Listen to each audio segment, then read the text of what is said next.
So we're here at the 50th Annual New York Film Festival, and the closing night gala is for Flight, which is not only a major Oscar contender, but one of the more mysterious films of the year. Let's see if we can't find out a little bit more about it here on the red carpet. How do you make a pilot who's an addict sympathetic, somebody you can root for?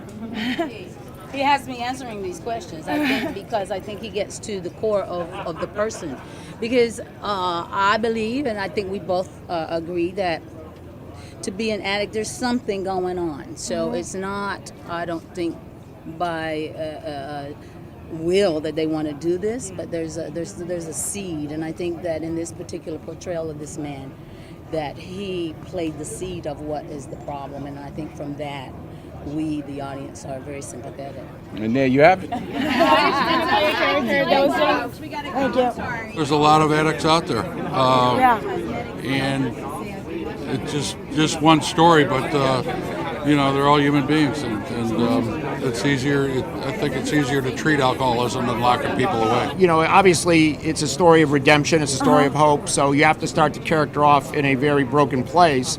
So I wanted to make the movie because I thought it was an important story. I thought it was a complex story and a very exciting story. You know, there's a personal end to the story because I got sober in my 20s, and so there was that draw for me, and I was also always a nervous flyer, so I kind of combined like my two great fears of drinking myself to death and dying in a plane crash, and the curiosity of like, what is the temperament of a pilot, and what if there was a pilot who had this issue? Oh, wow. I think that's what one of the things John Cadens was trying to do, is create this character with this morally ambiguous center, and it's up to you to decide what you'd like him to do. I think that was always the problem when I read the script. I said, it really got to find, and before, I think I read it once before Denzel, or he was negotiating, and I could see him playing, because that's a very fine line. There's not many people who can play this character and come off sympathetic. You produced this film.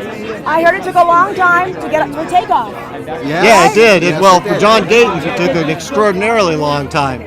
He was writing it for a long time, but finally, when he even finished it, to go out and to get a studio to commit to a movie that's this serious. A hard drama these days is very difficult. And so it was a long road just to get, and then they wanted to do it for a modest price.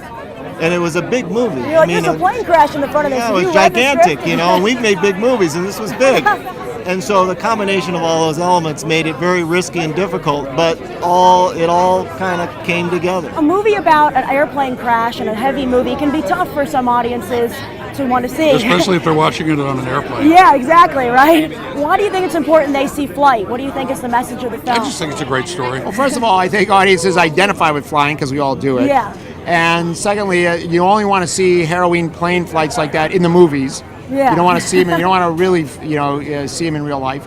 And you just do it. You try to make the scene as exciting as you can. That's what filmmakers are supposed to do. The goal of the plane crash was to make it as terrifying as possible. I mean, this guy, was not only undertaking like a serious plane crash, but he was intoxicated at the time, and the audience knows it. How was it shooting that scene? Was it CGI? Was it done? No CGI. We're on a set, on a jib. We had a cockpit on a jib, and we were, turbulence, and it was really fun to react. I mean, it's like a dream. You don't want to be there like looking at a tennis ball, being like, okay, like all of a sudden you're just like, there's your lines, your moment, and you just go and let it go. That's and great. Things go. It went upside down, so we're just strapped in, and you go upside down. What do you say to that mainstream moviegoer out there who looks up at the marquee during the busy holiday season and goes, "Oh, a plane crash. That might be a downer. I don't know if I want to." It's just the beginning. The plane crash is just the beginning. That's the lid on a box that's way more complicated and way more interesting. There's a lot of different themes in the movie. There's questions about like, what's the value of the truth? I think ultimately